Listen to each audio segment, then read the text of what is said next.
Okay, let's start with this. One of the questions that we've been bantering around or asking people for input on is, what do you see interacting with clients or as you're out talking with people at events?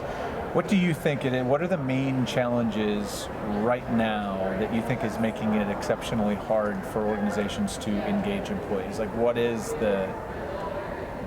are the challenges that you think are foremost at the moment? Wow, it's a lot of challenges. Yeah. I know. Yeah.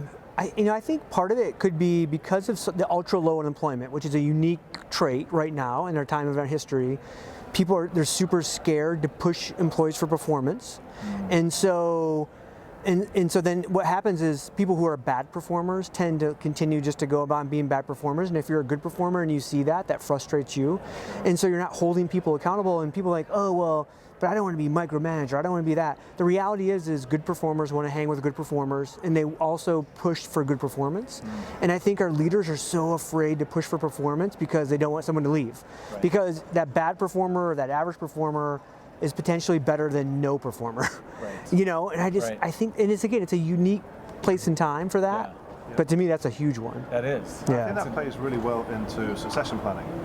Companies have no idea how to do good succession planning. Yeah. So one of the biggest things we've got all these really high performers, we've got all these great people, but we can't promote them because, God forbid that one of them gets over the other one, and they have no idea what to do. And succession planning doesn't mean you have to apply one person. It's like, okay, what is the strategy of the business? How are we going to find a solution that engages all these really high performers to make them continue to be engaged and move on?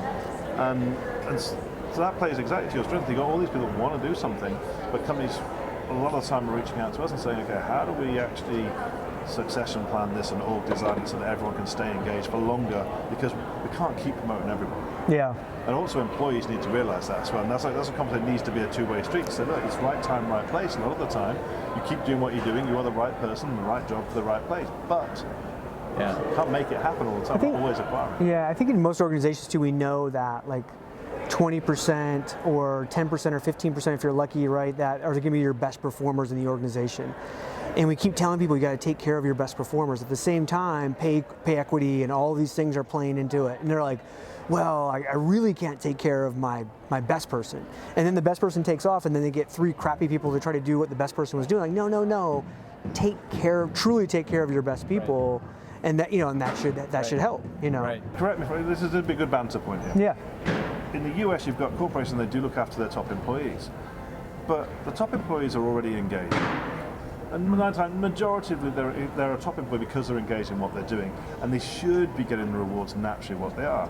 I like to focus on not necessarily the bottom 10%, but that percentage that's just above the bottom 10%. Why are they disengaged and why aren't they the top employers? Because typically most companies will let go of the bottom 10% and they'll promote the top 10%, but you've got this whole raft of people in between that we're kind of then ignoring. You kind of always have a bottom 10 though, right? Like always. I mean, the hard part is, I think when we talk about engagement, you have this constant issue of, well, we need to engage everybody. You're never going to engage everybody. Right. You're lucky to engage a small percentage. Right. And like Chris said, maybe it's the high performers, maybe it's whatever. So incrementally, you're always trying to go one step down to see, okay, can we get 15% engaged? Can we get 20 or whatever? And people will go, oh, well, we have 97% engagement. No, you don't. Right.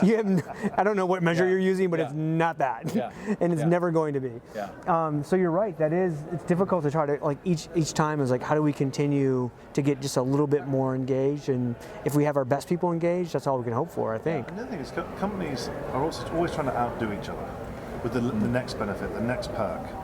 And there's only so many things you can do, and eventually it becomes disengaging. Money, regardless, and people get out of bed for money.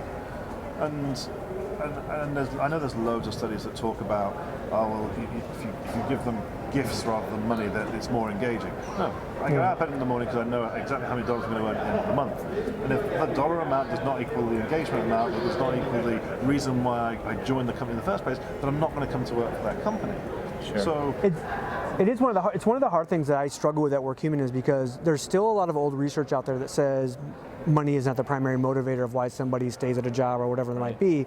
The reality is, I think new research has kind of put that on its head a little bit to say, hey, first you have to take money off the table, right? Yeah. Money has to be a non-issue, but until you actually get to market or slightly above market or whatever, that's the number one issue. Yeah. You know, Yeah. and so many companies that we work with will go, oh well, you know, we know that money's not the issue. Well, it is until you take it off the table. Yeah. It's always the issue. I think it's actually a new old issue because you know, initially we knew that like money, there were these hygiene factors, right? That we knew money was important, and then we had this whole kind of era where we flipped it over and started. But I always think though that I think that was always just a ploy. Like you know when you hear people, the most cynical among us when we look at engagement will say, well, engagement got flipped over into a management coercion, you know, approach, right? Discretionary effort, and then all this stuff comes out that's like, well, it's not money. People will leave, you know, they'll leave that, you know, money won't keep them there if they're not engaged, and they'll leave or whatever. And it's like, well, if you're not paying them, you can have the greatest Almost like the first environment in the world. It's the first hurdle of It everything. is. It's foundational. It's Maslow. I hate talking about Maslow, right? But it's foundational stuff. Exactly what it is. Exactly what it is. And so I find that you have these companies getting carried away with the fluff. Oh, but we bring in lunch, or they get a massage at the desk, or whatever it is. And I think, yeah, but the root of the problem is you're paying the 25th percentile compared to your peers. Yeah. Let's address that. Yeah. Take out, and if you can't afford to up the wage, well, let's take out some of the fluff. Right. Get that on parity, then add the stuff they really want. So if you're going to do an engagement index, ask them what they want. Yeah. And so I find, and going back to your question about certainly within the Caribbean, and I, having spoken around, this is pretty prevalent, is that the engagement surveys aren't actually listing, or some of them aren't even asking the right questions as to what the employees want. Yep. And I think we've gone this sort of big, what was I saying earlier on, too many lefts, and you come back to where you're at. And I think right now we come back to that position of we're trying to be a cause, we're trying to be green and be all these things to our millennials, who are the largest part of the workforce, that actually they don't know. Just pay me fairly and but slightly above market, and I can make the other things work, and then we can drive the diversity and that sort of thing. And it happens. So the other question we've been asking that is my favorite, because I have a love-hate relationship with management, have for years, the practice of management. Gary Hamill being here today, it seems like a particularly appropriate topic to tackle, because he's been pulling management apart for years. What is your favorite kind of management practice to hate? Like if there was a management practice that you could sort of will out of existence in 2019, what would it be? Performance appraisals.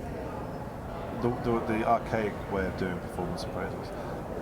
Real-time feedback is probably the most constructive feedback people can get. And we get it as speakers, or people comment on this, is the feedback is instant because of social media. Yeah. We make the wrong comment, I can be lauded across Twitter. No, that's totally rubbish. I have employees that if they perform badly on a project, they know about it there and then. And there's loads of these systems that do it, yet companies still persist with doing the rear view mirror approach, doing an annual appraisal that managers hate. And they should be banned. There's so many better ways of doing it. So I know it's a talked about thing already, and I know but it still happens. It's still prevalent, and companies still aren't learning the fact that they can give real-time feedback to employees. And it pertains to the comment that Cy Wakeman made at the very beginning, where we still give people these third options. Yeah. You can do this and get on board, or you can leave. But then there's this third option that says, no, you can stay and complain. Right. Well, if you're going to give real-time feedback, you only have those two options. There is no third option. There is no third option. I'm not a huge fan of the manager shaming that we do, right? Like, because I think we put so many people into positions that they're not ready for, not prepared for. And oh, by the way, we decided not to invest and train them to what's going to happen, right? And so they just take the keys, and all of a sudden they're the manager because they were the best performer. And I really think we should do a better job of determining what are those DNA traits that make a good manager, and choose those versus choose the best performer, and have a culture that understands you can be a manager, you can be a leader, and not necessarily you weren't the best programmer or the best accountant or the best whatever. Now again, if your goal is I want to be the best performer because I want to become a manager, then okay, well here's all the skills that it takes to be a manager, and let's do that. But we tend then to show these managers manager after manager, generation after generation, that oh, by the way, to be a good manager you have to have great control, versus to be a great manager you have to help your team succeed, your employees succeed, and that's going to make you a great manager. And we don't teach them that. Yep. And then we just go and shame them at conferences and say, oh, it's the manager's fault, that's why people leave.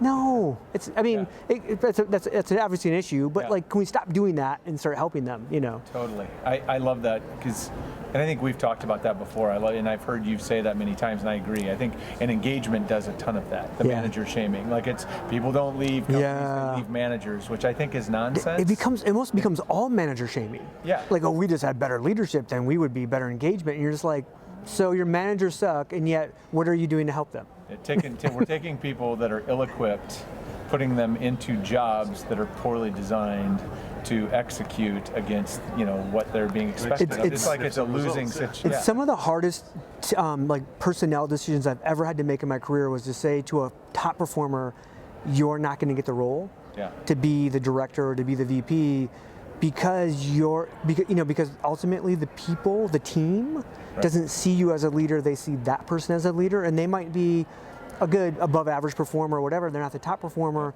And a lot of times you lose that person because I did a crappy job of setting those conversations up and probably didn't do a great job during the whole feedback loops and everything else to let that person know here's where you're failing, even though you're the best programmer, you're the best whatever. And so it's really hard. It's not easy stuff. I mean, we wouldn't have jobs, right, if it was easy. So, Great. Gentlemen, thank you. Thank you. For making time. All right.